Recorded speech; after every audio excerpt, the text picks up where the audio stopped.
ဆယ်ပြောကသူမရဲ့အိတ်ထဲကနေရေဘူးကိုထုတ်ပြီးရေယူလာခဲ့တယ်လို့ပြောလိုက်တယ်သူကဆယ်ပြောရဲ့ကိုရေးရစဝင်ကိုကြည့်ပြီးဆယ်ပြောသူ့ကိုမှတ်မိပုံမပေါ်ဘူးလို့ခန်းစားလိုက်ရတယ်ဒါကြောင့်သူမကိုအလုံးမခံဖို့အတွက်တိတ်တဆိတ်အကြောင်းပြချက်ရှာဖို့သူပြင်ဆင်လိုက်တယ်အဲ့ဒီအချိန်မှာပဲသူမကသူ့နွမ်းနေနေတာကိုမြင်ပြီးပန်းချောက်လက်ဖက်ရည်တစ်ခွက်ငှက်ပေးဖို့ရေဘူးကိုယူလိုက်တယ်ဒါပေမဲ့သူကတော့တခုခုခတ်ထားမလားဆိုပြီးစိတ်ပူလို့မတော့ရဲပဲဖြစ်နေတယ်သူမကသူဒီလိုဖြစ်နေတာကိုမြင်တော့ရေဘူးကိုယူပြီးသူမကိုယ်တိုင်တောက်ပြလိုက်တယ်ပြီးနောက်သူမကထပြီးထွက်သွားခဲ့တယ်ဆယ်ပြောထွက်သွားပြီးတဲ့နောက်မှာတော့သူကပန်းချောက်လက်ဖက်ရည်ကိုယူပြီးတောက်လိုက်တယ်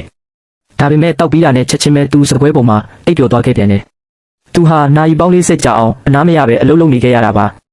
သူမျက်လုံးပြန်ဖွင့်လိုက်တဲ့အချိန်မှာတော့သူ့ဘေးမှာတယောက်ယောက်ခောက်ဆွဲပြုတ်စားနေတာကိုမြင်လိုက်ရတယ်သူအမြန်ထပြီးလှည့်ကြည့်လိုက်တဲ့အခါ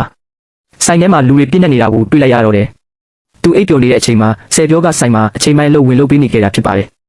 သူမကမနှက်ဖြန်ကစပြီးတရားဝင်အလုပ်ဆင်းလို့ရမလားဆိုပြီးသူ့ကိုဝမ်းသာအားရမိခဲ့တယ်ဒါပေမဲ့မနှက်ဖြန်မှာအင်တာဗျူးလာဖြေမဲ့သူတွေရှိသေးတာကြောင့်အိမ်ပြန်ပြီးအကြောင်းကြားစာကိုစောင့်ဖို့သူကရှင်းပြခဲ့တယ်ဒါကိုကြားတော့ဆယ်ပြောကငိုချလိုက်ပါတော့တယ်သူမငိုတန်ကြောင့်ဆိုင်ထဲကလူတိုင်းရဲ့အာယုံဆိုင်မှုကိုရရှိသွားခဲ့ပြီးဆိုင်ရှင်ကသူမကိုနှိပ်စက်နေတယ်လို့အကုန်လုံးကထင်သွားကြတယ်တခြားရွေးချယ်စရာမရှိတော့တာကြောင့်မနှက်ဖြန်မှာသူမကိုအလုပ်လာဆင်းမှုသူသဘောတူလိုက်ရပါတော့တယ်